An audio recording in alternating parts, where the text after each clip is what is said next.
Friends, welcome to life experience education. मैं हूं प्रवीण कुमार शर्मा और आज हम इंडियन हिस्ट्री यानी कि भारतीय इतिहास के वैदिक कल्चर यानी कि वैदिक संस्कृति के बारे में बात करेंगे, जो कि 1500 ईसा पूर्व से 600 ईसा पूर्व के टाइम पीरियड में चलने वाला है।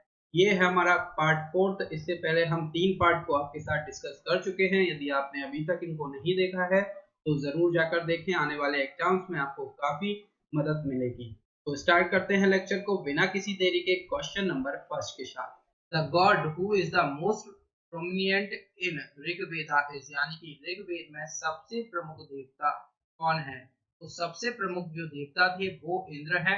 तो ए इसका हो जाएगा करेक्ट आंसर। साथ ही में हम जो और भी देवता हैं उनके बारे में डिस्कस करते हैं। इंद्र देवता युद्ध का नेता एवं वर्षा का देवता इनको कहा जाता है। अग्नि देवता जो देवता और मनुष्य के बीच मध्यस्थता पैदा करते हैं और जो दिखते हैं ऐसे देवता इनको माना गया। साथ ही में वरुण जो है पृथ्वी एवं सूर्य के निर्माता, समुद्र का देवता, विश्व के नियामक एवं शासक और साथ में सत्य का प्रतीक या फिर ऋतु परिवर्तन एवं दिन रात का कर्ता इन्हें माना जाता है वरुण देवता को। साथ ही में सोम जो है वनस्पति देवता, और आगे बात करें तो जो विष्णु है विश्व के संरक्षक एवं पालनकर्ता के रूप में इन्हें पूजा जाता था। और जो उत्तर वैदिक काल है इसमें इंद्र के स्थान पर प्रजापति सर्वाधिक प्रिय देवता हो गए थे। तो इतना कुछ इस क्वेश्चन से रिलेटेड हमें याद रखना है। और ऋग्वेद में उल्लेखित सभी नदियों में सरस्वती नदी सबसे महत्वपूर्ण तथा पवित्र मानी जाती है, और इसमें गंगा का नाम एक बार और यमुना का उल्लेख 3 बार हुआ है, जबकि सबसे ज्यादा उल्लेख सिंधु नदी का हुआ है। तो इतना कुछ इस क्वेश्चन से रिलेटेड हमें याद रखना है। बी इसका हो जाएगा करेक्ट आंसर। नेक्स्ट क्वेश्चन की तरफ बढ़ते हैं। The Rigvedic God Varun was, यानी कि ऋग्वेदिक भगवान वरुण थे। तो अभी हमने बात की जो कि विश्व के नियामक एवं शासक यानी कि संरक्षक यानी कि guardian of the cosmic order यानी कि ब्रह्मांडीय व्यवस्था के संरक्षक वरुण देवता को माना गया है। तो सी इसका हो जाएगा करेक्ट आंसर। जो भी वर्ड मैं बोल रहा हूँ वो बहुत ही इंपॉर्टेंट है और उन्हीं पर क्वेश्चन बनते हैं, तो आपको काफी ध्यान से सुनना है। और इस क्वेश्चन का राइट आंसर हो जाएगा C, guardian of the cosmic order. Next question की तरफ बढ़ते हैं। Panini the first grammarian of Sanskrit language in India lived during the, यानी कि पाणिनि भारत में संस्कृत भाषा के पहले व्याकरणज्ञ थे। तो ये थे 6th to 5th century BC के टाइम पर ये थे। तो बी इसका हो जाएगा राइट आंसर। साथ ही में यदि हम पाणिनि की बात करें तो ये संस्कृत भाषा के सबसे बड़े व्याकरणज्ञ हुए थे, और इनका जन्म तत्कालीन उत्तर पश्चिम भारत के गांधार में हुआ था। और इनके व्याकरण का नाम अष्टाध्यायी है, जिसमें 8 अध्याय और लगभग 4 सहस्त्र सूत्र हैं। संस्कृत भाषा को व्याकरण सम्मत रूप देने में पाणिनि का योगदान अतुलनीय है। तो इनको याद रखना है, कल भी हमने बात की थी इनके बारे में। तो बी इसका है राइट आंसर। नेक्स्ट क्वेश्चन की तरफ बढ़ते हैं। The words Satyameva Jayate in the state emblem of India have been adopted from which of the following, यानी कि भारत के राज्य प्रतीक में सत्यमेव जयते शब्द निम्नलिखित में से किस एक से अपनाया गया है? तो कल हमने बात की थी मुंडक उपनिषद, और ये मुंडक उपनिषद जो है इससे सत्यमेव जयते मुंडक उपनिषद से लिया गया है, और इसी उपनिषद में यज्ञ की तुलना टूटी नाव से की गई है। तो ये भी याद रखना है। साथ ही में गायत्री मंत्र जो है इस देवता के सवित्र नामक देवता को संबोधित करता है, और जिसका संबंध ऋग्वेद से है। लोगों को आर्य बनाने के लिए विश्वामित्र ने गायत्री मंत्र की रचना की। तो ये भी याद रखना है। और साथ ही में यदि ऋग्वेद के बारे में और हम बात करें तो इन्होंने जो ऋग्वेद जो समाज है 4 वर्णों में विभाजित था, और ये वर्ण ब्राह्मण, क्षत्रिय, वैश्य और शूद्र, और यह विभाजन व्यवसाय पर आधारित। तो ये कैटेगरी बनाई थी कि जो टीचिंग देगा वो ब्राह्मण होगा, जो प्रोटेक्ट करेगा वो क्षत्रिय होगा, जो बिजनेस करेगा वैश्य, और जो इन तीनों की हेल्प करेगा उसको शूद्र कहा गया। जिसको जो मन है वो करता था, मतलब इसको कास्ट सिस्टम में डिवाइड नहीं किया गया था। पर लेटर वैदिक काल में तो जो बहुत सारे भगवान बना दिए गए और उनके बेसिस पर इसको कास्ट में बदल दिया गया, तो जिससे कि प्रॉब्लम आने लग गई थी। और साथ ही में बात करें तो उपनिषदों की कुल संख्या है 108, महापुराणों की संख्या है 18 और वेदांग की संख्या है 6। तो इतना कुछ याद रखना है और मुंडक उपनिषद से लिया गया है सत्यमेव जयते। तो ये इसका हो जाएगा करेक्ट आंसर। नेक्स्ट क्वेश्चन की तरफ बढ़ते हैं। उपनिषद आर बुक्स ऑन, यानी कि जो उपनिषद हमने बात की जो कि कितने हैं, 108 उपनिषद हैं टोटल।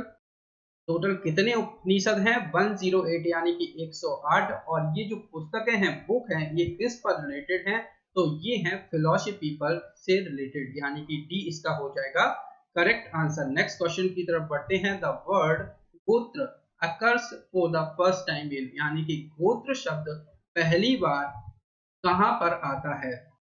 तो अभी हमने बात की कि जो वैदिक समाज है इसने 4 वर्णों में विभक्त किया था और ये वर्ण थे ब्राह्मण, क्षत्रिय, वैश्य और शूद्र। और ये विभाजन व्यवसाय पर आधारित था, हमने ये भी बात की।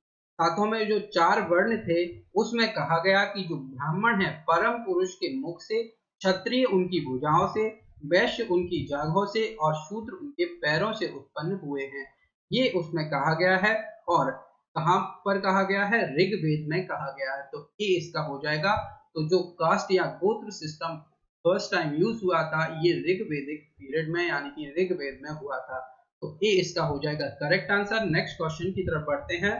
Which one of the following is the distinctive features between a नास्तिक and Astik system in India, यानी कि निम्नलिखित में से कौन सा भारत में नास्तिक और आस्तिक प्रणाली के बीच विशिष्ट विशेषता है। तो हमने बात की जो नास्तिक और आस्तिक होते हैं वो भगवान के अस्तित्व के विश्वास के ऊपर होता है। तो ऑप्शंस के थ्रू जाएं। Believe in the existence of God, यानी कि भगवान को मानना या ना मानना उस पर डिपेंडेंसी पर, एग्जिस्टेंस पर ये बात जाती है। तो ये इसका हो जाएगा करेक्ट आंसर। नेक्स्ट क्वेश्चन की तरफ बढ़ते हैं। The literal meaning of the word Arya is, यानी कि आर्य शब्द का शाब्दिक अर्थ क्या है। आर्य एक लैंग्वेज हुआ करती थी और संस्कृत में आर्य का मतलब क्या होता था, सुपीरियर रेस, यानी कि जो सुपीरियर होंगे उनको आर्य कहा गया था। और तो इस तरह से जाए तो ए इसका हो जाएगा राइट आंसर। आर्य का मीनिंग है सुपीरियर, तो ए हो जाएगा करेक्ट आंसर। नेक्स्ट क्वेश्चन की तरफ बढ़ते हैं। हु कंपोज द गायत्री मंत्र, यानी कि गायत्री मंत्र की रचना किसने की। तो हमने बात की थी जो गायत्री मंत्र है, जो मंडल्स हैं, सबसे ओल्डेस्ट मंडल है नंबर 3, मंडल नंबर 3 ओल्डेस्ट है। और विश्वामित्र ने गायत्री मंत्र की जो रचना की थी। और ये जो गायत्री मंत्र है सूर्य और लॉर्ड सावित्री को समर्पित है। और इसमें जो गायत्री मंत्र है सावित्र नामक देवता को संबोधित है, जिसका संबंध ऋग्वेद से है। लोगों को आर्य बनाने के लिए विश्वामित्र ने गायत्री मंत्र की रचना की थी, ये भी कहा जाता है। तो ये इसका हो जाएगा राइट आंसर। जो गायत्री मंत्र है उसकी रचना की है विश्वामित्र जी। तो ये है करेक्ट आंसर। नेक्स्ट क्वेश्चन है।